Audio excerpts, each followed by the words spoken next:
Hey guys, today I'm servicing the internal zincs on a 150 horsepower Yamaha four-stroke outboard. It's 2007.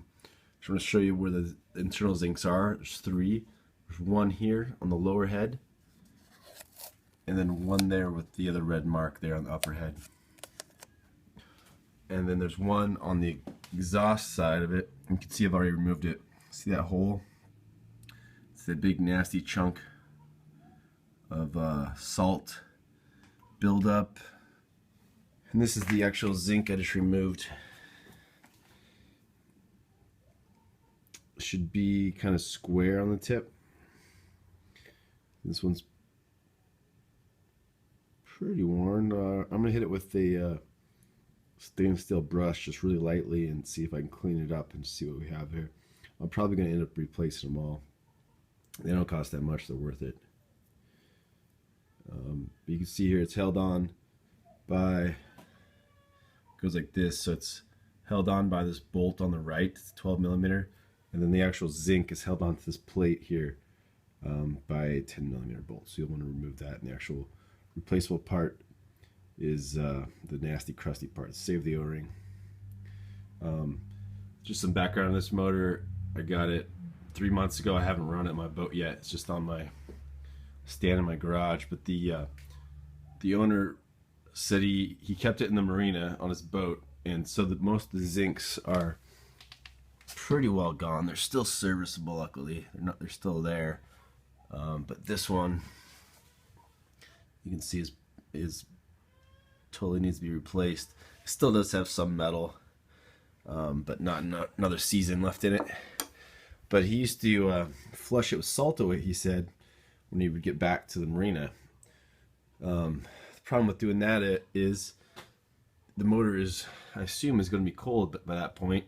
Because you're using external water, you got to hook up the hose from the dock to your boat. So the thermostat right here isn't going to open. So when I pulled the thermostat, I noticed that one side was totally clean, probably that it got flushed with salt away, and one side was totally just caked with salt. And that's what kind of led me down to researching these internal anodes and everything. So definitely recommend you replace these. I've seen online the prices are from $10 each to $23 each. And like I said, this 150 has 3 of them. So the best way I found to remove these is to remove this one, and then it's not really held in there by anything besides the gasket right now, but it's been on there a while, so it's all kind of crusted on. So I break the seal. This little screw just holds on the anode, but if I twist it, you see the whole thing just twisted. So now it's loose, and now I gotta reach in there. You see it's pretty deep. I gotta reach in there and grab it with the pliers.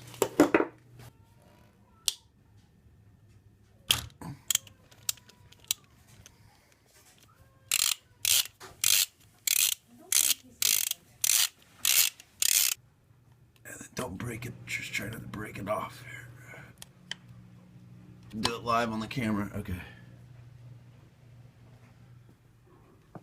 So that's the top one. See that hole? Oh yeah, look at that. Once I remove all the salt, you can really see it. Nasty. Well, I guess it could be worse because these zincs could totally be gone, you know, and then it'd be eating all the water galleys and the water pastures inside the water jacket. And really, even though I've seen all the salt in there, the aluminum looks great. So I guess these are doing its job. I just thought it'd be better if the guy was really washing it with salt away. But I think the issue is, since he moors it in the marina, he's not putting the hose on the lower unit like on the muffs, like traditionally, you know, where you'd open up the thermostat. So the whole head is not even getting the salt away because the thermostat isn't open. So he's just kind of flushing half the motor. So sucking it out with the shot back I was sucking out here and then blowing compressed air into the top, and then I'd put a rag on the third hole and I'd alternate them. That seemed to work pretty good. At first, I don't know if you can see in the video, but there were salt chunks just flying out in my eye, and I filmed the second pass, so the first time was even more dramatic. But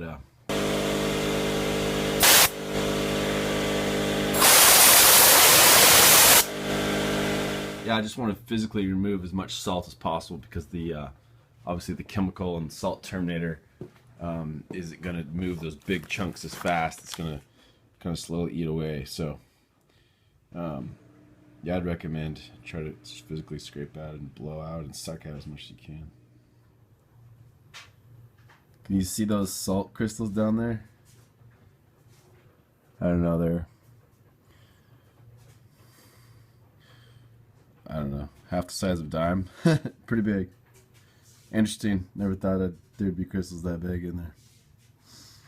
I'll have to do a separate video of flushing it with vinegar and the salt terminator, or separate times to see what works better.